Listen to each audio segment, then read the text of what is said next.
ವಿರೂಪಾಕ್ಷ, ನಿಲ್ಸು ನಿನ್ನ ಸಾಗಾಣಿಕೆ. ಯಾಕೆ, ಏನಾಯ್ತು ಕಣ್ಕಿ? ವಿಗ್ರಹವನ್ನ ಆವತ್ತಿಂದಲೂ ಹುಡ್ತಾ ಇದ್ದೀವಿ. ಈಗ ನಮ್ಗೆ ಯಾರಿಗೂ ಗೊತ್ತಾಗ್ದಿರೋ ಹಾಗೆ ಕಳ್ಳನ ತರ ಸಾಗ್ಸೋದಕ್ಕೆ ನೋಡ್ತಾ ಇದೀಯಾ? ಇದು ಸರಿನಾ? ತಲೆಗಿಲ್ಲ ಕೆಟ್ಟಿದ್ಯಾ ನಿನ್ಗೆ?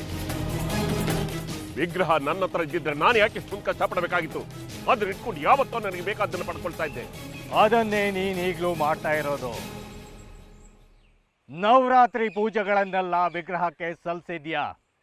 ಇನ್ನೇನು ವಿಗ್ರಹದ ಮೂಲಕ ಶ್ರೀಚಕ್ರದ ಸುಳಿವನ್ನ ತಿಳ್ಕೋತೀಯ. ಆಮೇಲೆ ಶ್ರೀಚಕ್ರನ ಪಡ್ಕೊಂಡು ಅದ್ರ ಫಲವನ್ನೆಲ್ಲ ನೀನೊಬ್ನೇ ಅನುಭವಿಸ್ಬೇಕು ಅನ್ನೋದು ಮೊದ್ಲಿಂದಲೂ ನಿನ್ನ ಹುನ್ನಾರ. ಸುಮ್ಮನೆ ನಮ್ಮ ಕಣ್ಣೋರ್ಸೋದಕ್ಕೆ, ನಮ್ಗೆ ಅನುಮಾನ ಬರ್ದಿರ್ಲಿ ಅಂತ ನಮ್ ಜೊತೆ ಇದ್ದ ಹಾಗೆ ನಾಟಕ ಆಡ್ತಾ ಇದೀಯಾ. ಯಾರು ಹೇಳಿದ್ದು ನಿನ್ಗೆ ನನ್ನ ಹತ್ರ ವಿಗ್ರಹ ಇದೆ ಅಂತ? ಯಾರು ಹೇಳಿದ್ದು ಅನ್ನೋದನ್ನ ಆಮೇಲೆ ಹೇಳ್ತೀನಿ. ಮೊದಲು ಪಲ್ಲಕ್ಕಿನ ಕೆಳಗಿಳಿಸು. ನಾನು ಅದನ್ನ ಪರೀಕ್ಷಿಸಬೇಕು. ಒಳಗೇನಿದೆ ಅನ್ನೋದನ್ನ ನೋಡ್ಬೇಕು. ಯಾವುದೇ ಕಾರಣಕ್ಕೂ ಈ ಪಲ್ಲಕ್ಕಿನ ಕೆಳಗಡೆ ಇಳಿಸೋಲ್ಲ. ನೋಡ್ ಕಣ್ಕೆ, ನಾನು ಸತ್ಯ ಹೇಳ್ತಾ ಇದ್ದೀನಿ. ನಾವು ಹುಡುಕ್ತಾ ಇರೋ ವಿಗ್ರಹ ನನ್ನ ಹತ್ರ ಇಲ್ಲ. ನನ್ನನ್ನು ಕಳ್ಳ ಅನ್ಕೊಂಡಿದ್ಯಾ? ನನ್ನ ಮಾತು ಮೇಲೆ ನಂಬಿಕೆ ಇಲ್ವಾ ನಿನ್ಗೆ? ನೀನು ಕಳ್ಳಾನೆ. ವಿಗ್ರಹನ ನೀನು ಕದ್ದಿಲ್ಲ ಅಂದ್ಮೇಲೆ ಪಲ್ಲಕ್ಕಿನ ಕೆಳಗಿಳಿಸೋದಕ್ಕೆ ಯಾಕೆ ನಿರಾಕರಿಸ್ತಿದ್ಯಾ? ನಾನು ಅದನ್ನ ಪರೀಕ್ಷಿಸಲೇಬೇಕು. ಇನ್ನೊಂದು ಹೆಜ್ಜೆ ಮುಂದೆ ಇಟ್ರೆ ಪರಿಣಾಮ ನೆಟ್ಗಿರೋದಿಲ್ಲ ಕಡ್ಕೆ. ಯಾವಾಗ ನೋಡಿದ್ರು ನನ್ನ ಮೇಲೆ ಅನುಮಾನ ಪಡ್ತಾ ಇದ್ದೀರಾ. ಇದೆಲ್ಲ ಮಡಿಯಲ್ಲಿ ತಂದಿರೋದು ದೇವಸ್ಥಾನದ ವಸ್ತುಗಳು, ಒಡವೆಗಳು, ದೇವಸ್ಥಾನದ ಪೂಜಾ ಸಾಮಗ್ರಿಗಳು ಎಲ್ಲವೂ ಕೂಡ ದೇವಸ್ಥಾನದ ಪುಸ್ತಕದಲ್ಲಿ ದಾಖಲಾತಿ ಮೇಲೆ ಬರ್ಲಿಟ್ಟಿದೆ. ಅದು ಸುರಕ್ಷಿತವಾಗಿರ್ಲಿ ಅಂತ ನಮ್ಮ ಮನೆಗೆ ತಗೊಂಡು ಹೋಗ್ತಾ ಇದ್ದೀನಿ. ಎಲ್ಲಿ ಅಂದ್ರೆ ಅದನ್ನ ಕೆಳಗಿಳಿಸಿ ಅದನ್ನ ಲೆಕ್ಕಾಚಾರ ಮಾಡೋದಕ್ಕೆ, ನೋಡೋದಕ್ಕೆ. ಅದೇ ತರಕಾರಿ ಇರ್ಬೇಕು. ಇಷ್ಟು ವಯಸ್ಸಾದ್ರೂ ಕೆಲಸ ಮಾಡೋದು ತಪ್ಪಲಿಲ್ಲ. ಅಜ್ಜಿ ಮತ್ತೆ ಶುರು ಮಾಡ್ತೀನಿ ನಿನ್ ವರಾತನ.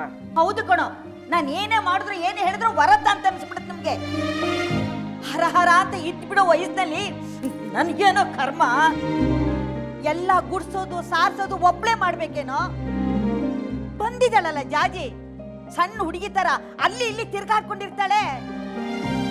ಅದರಲ್ಲೂ ಚಪ್ಲಿ ಕಾಯೋ ಆ ಬಂಗಾರಿಯನ್ನು ಕಟ್ಕೊಂಡು ಊರೂರೆಲ್ಲ ಸುತ್ತಿರ್ತಾಳೆ.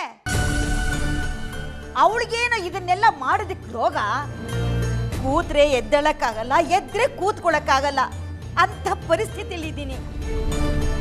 ನಿಮಗೆ ಈ ಅಜ್ಜಿಗಿಂತ ನಿಮ್ಗೊಳದೇ ಹೆಚ್ಚಾಯ್ತು. ನಿನಗೇನು ಹುಚ್ಚ ಅಜ್ಜಿ? ಒಂದು ಗಳಿಗೆಲ್ಲಿ ನೋಡಿದ್ರೆ ಜಾಜಿ ಒಳ್ಳೆ ಹುಡುಗನ ಹುಡುಕಿ ಮದುವೆ ಮಾಡಬೇಕು ಅಂತೀಯ, ಇನ್ನೊಂದು ಗಳಿಗೆಲ್ಲಿ ಅವಳನ್ನೇ ಅಂತೀಯ. ಒಟ್ನಲ್ಲಿ ನಿನ್ನ ಅರ್ಥ ಮಾಡ್ಕೊಳ್ಳೋದೇ ದೊಡ್ಡ ಕಷ್ಟ ಆಗಿದೆ. ನಾನ್ ಸರಿ ಇಲ್ಲ ಆಯ್ತೇನಪ್ಪ? ವಿಷಯ ಹೇಳಜ್ಜಿ, ಸುಮ್ಮನೆ ಕುರಿಬೇಡ. ಸಲಿಗೆ ಜಾಸ್ತಿ ಆಯ್ತು ನಿನಗೆ. ಬಾಲ ಕತ್ತರಿಸ್ತೀನಿ ಇರು. ಈಗೇನಜ್ಜಿ, ಇದನ್ನೆಲ್ಲ ಆಚೆ ಎಸೆದು ಬಿಡ್ಬೇಕು ಅಷ್ಟೇ ತಾನೆ? ಇವು ಪೂಜೆ ಮಾಡಿರೋ ಹೂಗಳು ಕಣೋ, ಅಲ್ಲಿ ಇಲ್ಲಿ ಎಸೆಬಾರ್ದು. ಸರಿ ಅಜ್ಜಿ, ಅಲ್ಲಿ ಇಲ್ಲಿ ಎಸೆಯಲ್ಲ, ಕೊಡಿ. ನೋಡು ಹುಷಾರು, ಹರಿಯೋ ನದಿ ಕಂಡ್ರೆ ಅಲ್ಲಿ ಹಾಕ್ಬಿಟ್ಪ. ಸರಿ ಅಜ್ಜಿ, ನದಿಗೆ ಬಿಡ್ತೀನಿ.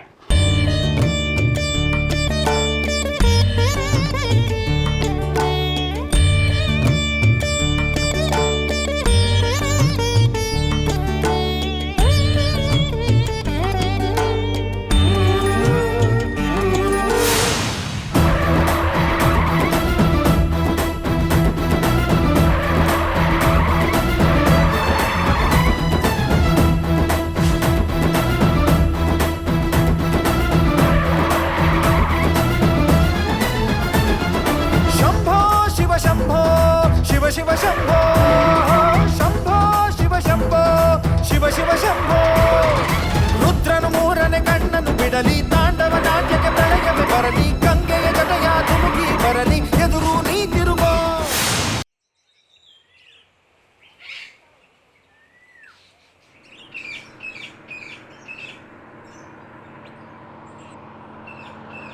ಜಾಜಕ್ಕ,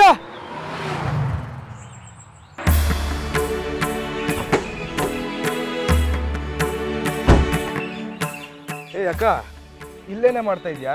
ಕಾಡಲ್ಲಿ ಯಾಕೆ ಕಲಿತಾ ಇದೆಯಾ? ಮಾಡಕ್ ಬೇರೆ ಕೆಲಸ ಇರ್ಲಿಲ್ವಾ? ಅಲಿತಿಲ್ಲ ಕಣೋ, ದೇವಸ್ಥಾನಕ್ಕೆ ಹೋಗಿದ್ದೆ. ಅಲ್ಲಿ ದೇವಸ್ಥಾನಕ್ಕೆ ಹೋಗಿದ್ಯಾ? ಸರಿ ಸರಿ, ಮನೆಗೆ ಹೋಗು, ಮಹಾಮಂಗಳಾರತಿ ಕಾದಿದೆ. ಯಾಕೋ, ಏನಾಯ್ತು? ಅಲ್ವೇ, ಇಲ್ಲಿಗೆ ಬರೋಕ್ಕೂ ಮುಂಚೆ ನವರಾತ್ರಿ ಪೂಜೆ ಹೂಗಳನ್ನ ಎತ್ತಿಟ್ಬಿಟ್ಟು ಬರುತ್ತಾನೆ. ಅಜ್ಜಿ ಒಟ್ವಟ ಅಂತಿದ್ದಾರೆ, ಸುಮ್ಮನೆ ಬಯಸ್ಕೋತಿಯಲ್ಲೇ. ಅದು ಬಿಡು, ಈ ಕಡೆ ಎಲ್ಲಿಗೆ ಹೋಗ್ತಾ ಇದೆಯಾ? ಇದು ದೇವಸ್ಥಾನದಿಂದ ಮನೆಗೆ ಹೋಗೋ ದಾರಿ ಅಲ್ವಲ್ಲ? ದೇವಸ್ಥಾನದಲ್ಲಿ ಹೋಮಕ್ಕೆ ಸಮಿತ್ ಬೇಕಿತ್ತಂತೆ, ಅದಕ್ಕೆ ತರೋಣ ಅಂತ ಬಂದೆ. 1 ಬುಟ್ಟಿ ಸಮಿತಿಗೆ 20 ರೂಪಾಯಿ ಕೊಡ್ತಾರಂತೆ, ಅಂದ್ರೆ 4 ಬುಟ್ಟಿಗೆ 80 ರೂಪಾಯಿ ಆಯ್ತು. ಅಕ್ಕ, ಒಂದು ಸಹಾಯ ಮಾಡೆ. ಆ ನವರಾತ್ರಿ ಪೂಜೆ ನೈರ್ಮಲ್ಯದ ಹೂಗಳು ಬುಟ್ಟಿ ಇದೆಯಲ್ಲ, ಅದನ್ನ ಒಂಚೂರು ನದಿಗೆ ಬಿಟ್ಬಿಡೆ. ನನಗೆ ಬಾಡಿಗೆ ಇದೆ, ಅಜ್ಜಿ ಹೇಳಿದ್ರೆ ಅರ್ಥ ಆಗಲ್ಲ, ಅದಕ್ಕೆ ಹಾಗೆ ತಂದ್ಬಿಟ್ಟೆ ಕಣೆ. ಅಷ್ಟೇನಾ? ಸರಿ, ಹೋಗಿ ತಗೊಂಡ್ ಬಾ. ಸರಿ ಅಕ್ಕ.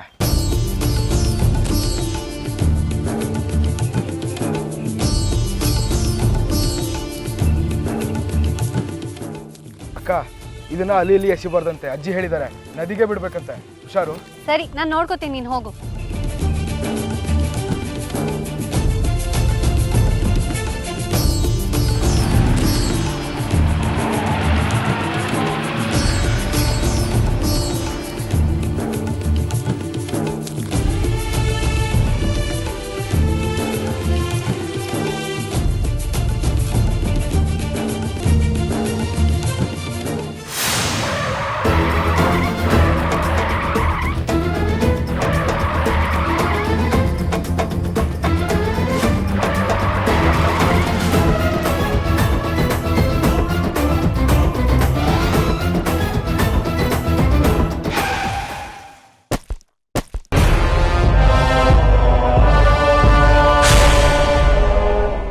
ಯಾಕೆ, ಏನಾಯ್ತು? ಯಾವ ಊರು ನಿಮ್ದು?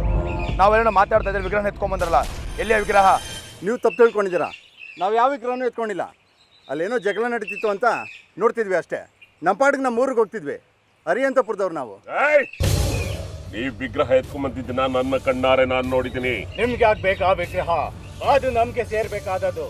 ಒಪ್ಸಿ ನಮ್ಗೆ ಅದನ್ನ. ನಾವ್ ಯಾವ ವಿಗ್ರಹನೂ ನೋಡಿಲ್ಲ. ನಮ್ಗೆ ಯಾಕೆ ಬೇಕಾ ವಿಗ್ರಹ? ಬೇಕಾದ್ರೆ ನಮ್ಮ ಕಾರು ಪರೀಕ್ಷೆ ಮಾಡ್ಕೊಳ್ಳಿ. ಎಲ್ಲೋಯ್ತು ಆ ವಿಗ್ರಹ? ನಮ್ಮ ಜೊತೆಲೇ ಐತಲ್ಲ. ಹಿಂಗೆ ಏನಾನ ಆಯ್ತದೆ ಅಂತ ನನ್ಗೆ ಅನುಮಾನ ಇತ್ತು. ಅದಕ್ಕೆ ದಾರಿಲಿ ಬರೋವಾಗ ಅದನ್ನ ಎಸ್ಬಿಟ್ಟೆ. ಅವರು ಅಲ್ಲೆಲ್ಲ ಪರೀಕ್ಷೆ ಮಾಡ್ಕೊಂಡು ಹೋಯ್ತಾರಲ್ಲ, ಅವಾಗ ನಾವು ವಾಪಸ್ ಹೋಗಿ ಎತ್ಕೊಂಡ್ಬಂದ್ಬಿಡೋಣ.